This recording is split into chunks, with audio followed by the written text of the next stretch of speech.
आपके साथ गोविंद। एमपी के इलेक्शन को लेकर पीएम मोदी ने एक बहुत बड़ी सौगात दे दी है। वहाँ के लोग जनता जितना पसंद करते हुए नजर आ रहे हैं, उसमें सबसे बड़ी बात है कि हजारों करोड़ों की सौगात मिलना सबसे बड़ी बात है। अब देखते हैं कि इसका क्या फर्क पड़ता है 24 के इलेक्शन में भी और आने वाले विधानसभा चुनाव में भी। जनता से ही रुख करते हैं, जनता से जानते हैं क्या राय रखते हैं। नमस्कार भाई। नमस्कार जी। कैसे देखते हैं कि एमपी को जो है बहुत बड़ी सौगात मिल चुकी है पीएम मोदी की तरफ से? देखिए, एमपी को सौगात तो मिली है, लेकिन एमपी को सौगात मोदी जी 2014 से लगातार देते आ रहे हैं और वहाँ पे बदलाव की राजनीति दिखी है। और किस तरह से एमपी पहले क्या था और एमपी आज की स्थिति में क्या है, वो एमपी के लोग आप मेरे से ज़्यादा बेहतर बता सकते हैं आपको। वहाँ पे चाहे हर चीज़ महंगाई दर कम है, विकास की योजनाएँ वहाँ ज़्यादा है, रोजगार की अच्छी व्यवस्था है, चाहे गैस के दाम ले लीजिए, किसी भी चीज़ के। और मामा ने वहाँ बहुत अच्छा काम किया है, चाहे बहनों का। केजरीवाल भी गए थे फ्री की रेवड़ियां बांटने एमपी में और लोग उनको भी पसंद कर रहे थे। देखिए, केजरीवाल जी फ्री की रेवड़ियां बांटने तो वहाँ चले गए साहब। दिल्ली में जो बंटाधार हो रहा है, दिल्ली को संभाल लीजिए। पंजाब की जो सुरक्षा व्यवस्था इतनी डेंजर हो रही है, खस्ता हाल है। आप ड्राइवर साहब को साथ में ले जाते हैं, भगवंत मान साहब को, ड्राइवर साहब को तो कम से कम पंजाब में छोड़िए। अरे आपके साथ संजय जी जा रहे हैं, आपके साथ चड्डा साहब जा रहे हैं, कम से कम भगवंत मान आप अपने ड्राइवर को तो बदलिए, ड्राइवर साहब को वहाँ छोड़िए। पंजाब को तो देखिए, पंजाब की तो सुन लीजिए, पंजाब की जनता के ऊपर तो तरस खाइए। पंजाब को बख्श दीजिए, दिल्ली को बख्श दीजिए। देखिए, वो फ्री की रेवड़ी बांटने का काम करते हैं। फ्री की रेवड़ी से कुछ नहीं होने वाला। दिल्ली की जनता, देश की जनता, एमपी की जनता, छत्तीसगढ़ की जनता और गुजरात की जनता ने तो लात मार दिया है। फ्री की रेवड़ी का क्या हाल होता है वो गुजरात की जनता ने बता दिया है कि भैया हमें ना चाहिए फ्री की रेवड़ी, हमें नहीं चाहिए, हमें तो चाहिए विकास। लोग विकास के ऊपर बात करते हैं। अगर आपके पास रोजगार है, आपके पास सुविधा है, आपके पास साधन है, तो आप अपने परिवार का जिम्मा खुद ब खुद उठा सकते हैं। लेकिन गठबंधन भी तैयार है, देखिए रैलियां कर रहा है, लगातार चल रही हैं। क्या लगता है कि तोड़ दे पाएगा, मोदी को टक्कर दे? देखिए, गठबंधन आप कह रहे हैं तैयार है, ये गठबंधन नहीं कह रहा है तैयार है। 4 बैठकें हो चुकी है, कल या परसों लगा के 4 बैठकें हो चुकी है, अभी तक संयोजक नहीं बन पाया है। 4 बड़ी बैठकें हो चुकी है 26 पार्टियों की मतलब राष्ट्रीय लेवल पे, ठीक है। ये अभी तक अपना सीट शेयरिंग का फॉर्मूला नहीं ढूंढ पाए। 4 बैठकें हो चुकी है, अभी तक ये एक चेहरा नहीं बना पाए कि भैया मोदी जी के चेहरे के बराबर। जनता बना चुकी है, जनता कह रही राहुल गांधी सबसे प्यारा चेहरा है। राहुल गांधी जी सबसे, ये जनता नहीं कह रही है, कांग्रेस कह रही है। और हमारे चच्चा पलटू चाचा कहते हैं, और सॉरी पलटू चाचा के भाई ललन सिंह कहते हैं कि नीतीश प्रधानमंत्री पद के उम्मीदवार है। हमारी दीदी ममता दीदी वो कहती है कि ममता दीदी प्रधानमंत्री पद की उम्मीदवार है।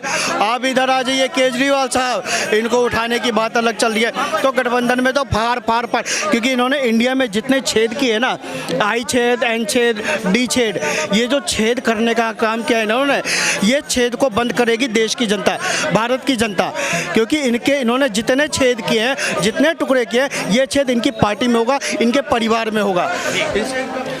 मैं तो एक अपनी विनम्र विनती आपके माध्यम से यहाँ लेकर आया हूँ, क्योंकि मीडिया चौथा स्तंभ है और इसकी आवाज़ दूर दूर तक जाती है। तो मैं आपके माध्यम से ये निवेदन करना चाह रहा हूँ, भारत सरकार से निवेदन करना चाह रहा हूँ कि इंडिया में जितने भी प्रकार के कुत्ते हैं, इंडिया में जितने भी प्रकार के कुत्ते हैं, खुजली वाले कुत्ते हैं, बिना खुजली वाले कुत्ते हैं, दाढ़ी वाले कुत्ते हैं, बिना दाढ़ी वाले कुत्ते हैं, कुत्तियाँ हैं, इनका तुरंत से तुरंत डिटेंशन सेंटर में कहना क्या चाह रहे हो? इनको जमा किया जाए। कहना क्या चाह रहे हो? क्योंकि इनसे जनमानस को खतरा है।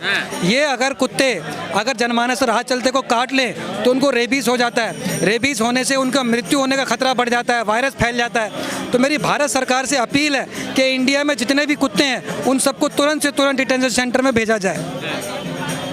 क्या कहेंगे, एमपी के चुनाव को जो है सौगात मिल चुकी है पीएम मोदी की तरफ से, लेकिन जो है गठबंधन सरकार जो बनने वाली है वो भी कह रही है कि जो हम भी जाएंगे सौगात देने। देखो, बीएपी को जो चीज़ है वो पब्लिक ने देख रखी है, जैसे डायरेक्ट बेनिफिट हुए। पहले प्रधानमंत्री यूँ कहे तो 1 रुपया जाता तो 20 पैसा पब्लिक में पहुँचता है। अब का प्रधानमंत्री यूँ ना कहे तो स्टैंड गैस उज्ज्वला को लाभ मिलो है कि नहीं, स्टैंड आवास मिले कि नहीं, इतने किसान ने खाते में 2000 आए कि नहीं। जो सुविधा है वो सीधी पहुँचे पब्लिक के पास, कोई कटमनी ना ले, तू बंगाली तरह कोई कटमनी ना ले, तू कोई नौकरी के लिए पैसा जाता रहते, जगह ना लिखवाओ, तू ऐसे ही गठबंधन के चोर लिखवावत आए।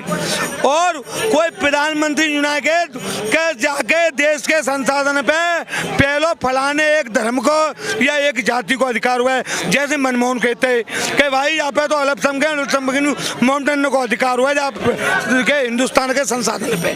पर वो तो विपक्ष कह रहे हैं कि फ्री का जो है पैसा, जनता का पैसा, टैक्स का पैसा बीजेपी सरकार लुटाती है, बर्बाद करती है। G20 में भी बर्बाद करके दिखाया। G20 में बर्बाद किया है तो बर्बाद मान लेंगे या बात है, पर एक परिवार के जन्मदिन के लिए हवाई जहाजों सरकारी नो प्रयोग ना हेरो जब हो तो अगर मतलब पर्सनल पे पैसा खर्च होता तो बर्बाद टैक्स को पैसा होता तो जन्मदिन मनाए जाते तो सरकारी मनाए जाते, सरकारी पैसा थे। बाहर यात्रा पे जाते प्रधानमंत्री 25-25 दिनों छुट्टी पे चलो जाते अब कंडीशन ना है। अब प्रधानमंत्री 1 मिनट छुट्टी ना ले, संपूर्ण समय काम करते हैं। लेकिन एक तरफ कांग्रेस सरकार फ्री की रेवड़ियां बांट रही है और दूसरा पीएम मोदी सौगात देने पहुंच रहे, कैसे देख रहे हैं? देखो, फ्री और सौगात में जमीन आसमान का अंतर हुआ है। फ्री वो चीज है कि जिन्हों आवश्यकता ना गुन्नू जबरदस्ती दे रहे हो। जैसे एक महिला 50,000 को फोन हुए 1.5 लाख रुपए तनख्वाह ले रही है, 25,000 चश्मा लगा रही है, वो 10 रुपए टिकट लेवेगी होगा नामान तो केजरीवाल ने की वो है फ्री की। जो वास्तविकता में जो सुविधाएं गरीबन की है, देखो जो 2000 किसानों दे जा रहे हैं वो में कहेगा जहाँ पे 20 बीघा से 4 एकड़ से खेत तो ज़्यादा है उसके लिए कुछ सुविधा नहीं है, कुछ सुविधा नहीं है। जो जी जहाँ में गैस फ्री भाई है वो में टारगेट रखो गया होगा जाके पास में ये चीज़ें तो ना है। ऐसी जो जी आपको आयुष्मान भारत कार्ड बनने होगा वहाँ में मोटरसाइकिल आदमी पे है यहाँ पे 1 लाख को कोई ज़मीन है कुछ है तो वहाँ में ज़मीन में गुना मिलती है आयुष्मान कार्ड ना मिलती तो गुए कौन है आवश्यकता बहने के लिए सुविधा है। और केजरीवाल तो लॉलीपॉप लेके दिल्ली की इतनी हालत खराब कर दे रहा हाईवे भाई पीढ़ी गाली देंगी। यहाँ एजुकेशन की हालत खराब हो गई है कि काउ बच्चा को इंटरव्यू करवा दो जो BA इंटर बारे में इतना जाने 70% 80% तक करिए वो हम गाड़ी वो टेस्ट पास ना कर सकते। ये बात मोदी जी को कितना पसंद करते हैं? 100 में 200%। 200%। आप कितना पसंद करते हैं? 200% करते हैं, लेकिन सिर्फ ओनली फॉर मोदी जी से। अच्छा, ओनली फॉर मोदी जी से। उसके बाद से इस देश में मोदी जी के बाद से कोई नेता नहीं है कि इस देश का जो है बागीडोर अच्छा से नहीं। रुकिए 1 मिनट, मैं कह रहा हूँ उस बात को सुनिए सर, सुनिए। मोदी जी जो हैं वो देश का जो है कर्णधार है और देश के प्रति उनका लगाव है, लेकिन उनके बाद से जो भी नेता हैं वो देश के प्रति उतना वफादार नहीं है जितना कि मोदी जी हैं। मैं सिर्फ ओनली फॉर मोदी जी का फ्रेंड हूँ और मोदी जी से मैं प्रेम करता हूँ। कहाँ से आए हो भैया? जी क्या है मतलब कहाँ से आए हो? इंदौर से, मध्य प्रदेश। MP से। MP मोदी जी पहुँच गए, क्या कहोगे? पहुंच गए, अच्छी बात मिल रही है। जी सौगातें तो मिलनी चाहिए ना। सौगातें तो क्या है कि हर कोई चाहता है जी, वो तो हर चुनाव में जाता है, हर चुनाव में सौगात मिलती है। और केजरीवाल भी गए थे फ्री की रेवड़ियां बांटने, 7 रेवड़ियां देखिए। कोई मतलब नहीं है केजरीवाल का वहाँ कोई सेंस ही नहीं रहने का। वो दिल्ली में रह ले वही बड़ी बात है। अभी तो दिल्ली में भी जाने वाले हैं वो 100%। फ्री में देखिए, फ्री में अगर देना हो कोई भी सरकार की मैं बात कर रहा हूँ, कोई भी सरकार हिंदुस्तान की आनी है तो 3 ही चीज़ देना चाहिए पब्लिक को, सड़क, शिक्षा और स्वास्थ्य। उसके बाद से जनता भी जो